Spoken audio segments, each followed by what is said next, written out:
Don't you think your party needs to acknowledge that President Biden was not up for the job of running for re-election and that this was a major mistake by the He made that decision. Let's go back to Jake Tapper and Tim Walz, because this, Jake, you're not on the left. I know, Jake, you're not on the left. Here they are talking about Biden's mental decline and everything else, and just how bad everything was. And they were both part of it, and now they're trying to explain it to us. Well, what do you make of the criticism that one of the reasons why your party was so resoundingly rejected last November is because Democrats were gaslighting the country, saying that inflation was not a big deal, heralding Bidenomics. Not only Biden, but Kamala Harris was heralding Bidenomics, pretending that there wasn't a problem at the border. And then fundamentally, this idea that President Biden was up for another 4 years of the job while Americans in poll after poll for year after year were saying he's too old to do the job. Your party stood against all of those things. Look, Joe Biden coming in and during COVID and being a governor through COVID did a hell of a job. But I think one of the things that we didn't do is we assumed that we said, and it was true, that we were going to have a soft landing and our economy was better than the rest of the world. Better for who? Better for the working class who was saying groceries were too expensive, as they are now and going up. They got to see us talk about things. Again, I go back to this. Don't talk about food insecurity or housing type of issues. Talk about people being hungry and wondering where they're going to live, or about their children's future, about real security. And so I think your question is spot on.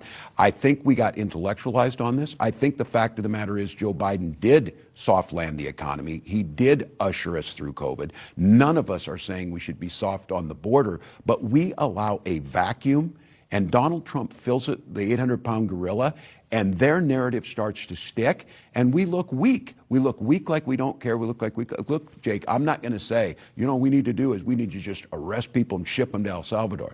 No, we need to invest the money on border. We need to make sure that we have the judges necessary to adjudicate things faster. We need to make sure if you're going to be in this country here legally, and when you are, you're going to be uplifted, celebrated, and part of this great American tapestry.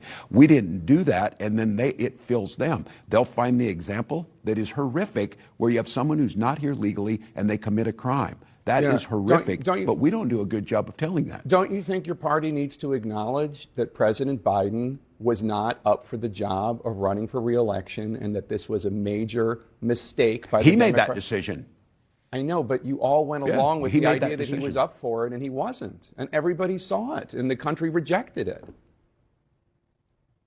Yeah, well, look, history will tell us to go back on that. That very well could be the case, Jake. You awful human beings deserve each other. Like, you deserve all of this, Jake, and you deserve all of this, Tim. So he mentions three things there, Jake.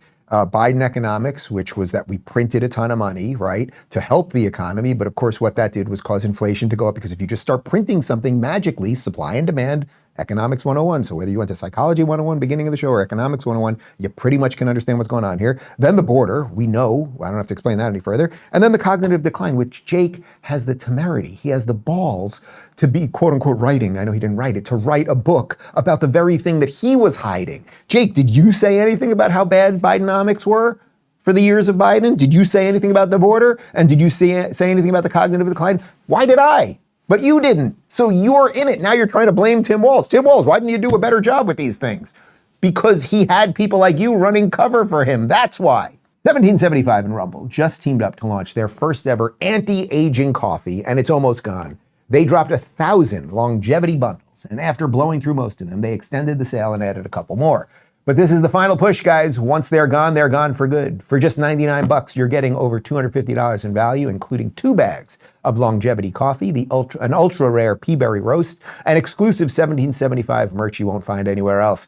This isn't some cheap throwaway promo roast. It's real, bold, high quality coffee. If you believe in America, this is your coffee. And here's the kicker. Every dollar you spend is an entry to win a Cybertruck and $30,000 in cash. That's 99 entries locked in. And with less than a month left, this bundle gives you a real shot. Go to 1775coffee.com/Rubin to grab yours. Fuel up, live long, and start your morning with coffee.